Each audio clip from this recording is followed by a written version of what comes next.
Bonjour à tous, bonjour à toutes, bienvenue sur cette nouvelle vidéo. Je vais vous montrer aujourd'hui quelque chose d'un petit peu différent. Je voulais vous montrer comment recycler ce genre de petits fûts. Je pense que tout le monde plus ou moins en a un chez soi et on ne sait jamais quoi en faire. Je pense que comme beaucoup de pêcheurs, j'ai énormément de matériel et j'ai de plus en plus de mal à le ranger. J'ai eu l'idée de détourner ce genre de petit fût pour en faire un rangement. Pour ça, il va falloir vider le fût dans un premier temps, le couper et créer des étagères. Donc, dans un premier temps, il faut vider le fût. Pour ça, vous avez besoin d'un chiffon qui est juste là et d'un tournevis.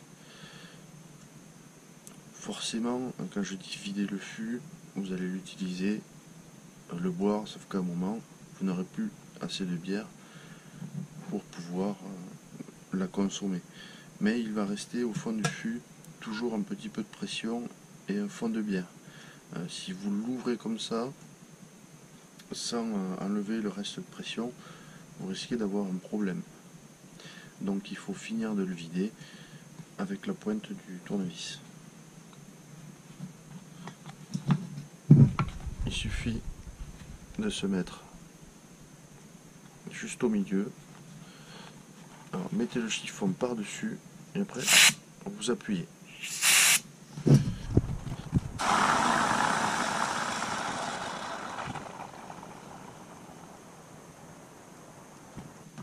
Une fois qu'il n'y a plus de pression, il n'y a plus qu'à nettoyer, toujours avec votre chiffon, le restant de bière. Donc pour pouvoir couper votre fût, vous allez pouvoir utiliser la soudure existante. Ça sera beaucoup plus facile. Avant de couper, il va falloir que vous marquiez ce que vous voulez faire comme découpe. Je vous conseille d'utiliser un crayon gras ou un feutre, au pire un crayon à papier. Donc je ne vais pas le couper sur toute la longueur, je vais me garder un petit peu de marge en bas et en haut.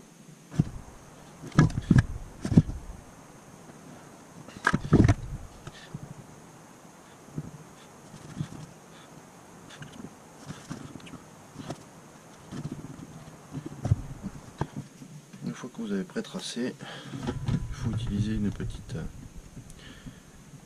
machine comme ça. Et ensuite, vous n'avez plus qu'à découper.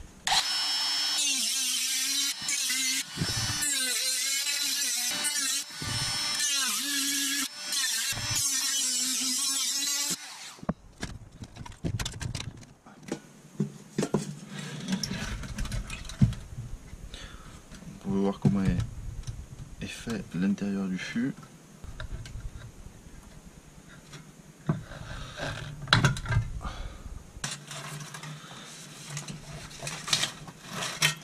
Une fois que c'est nettoyé, il va falloir enlever les bavures. On peut le faire avec une lime.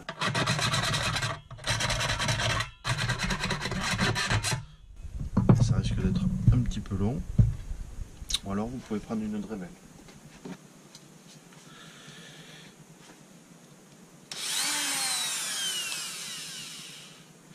Donc avec la Dremel, il suffit d'enlever tous les petits bords qui peuvent être coupants.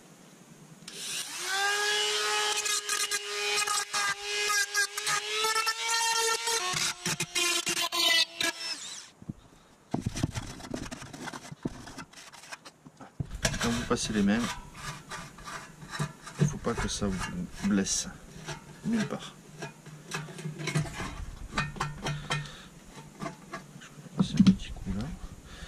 S'il y a un moindre endroit où ça accroche, vous repassez un coup.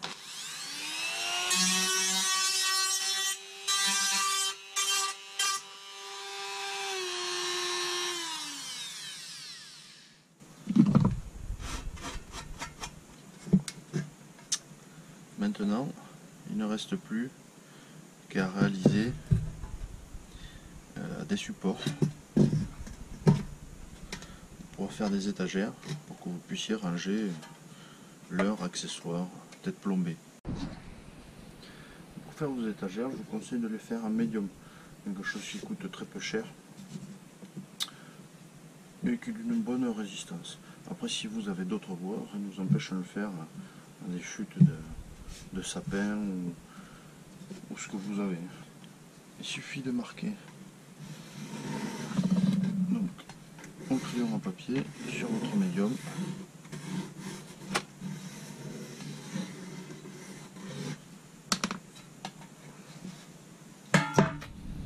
La base du fût.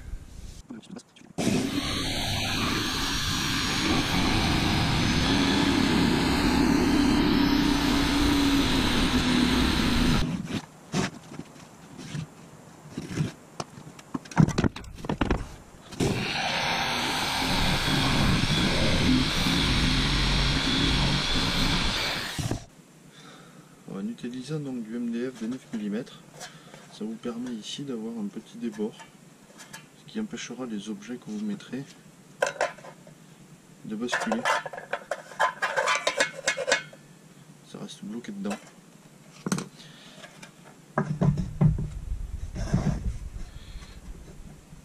Vous pouvez profiter du trou qui est à l'intérieur pour pouvoir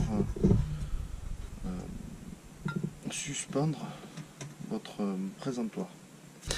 J'ai pris un bout de corde à piano, c'est du diamètre 1 mm. Je vais y faire une petite boucle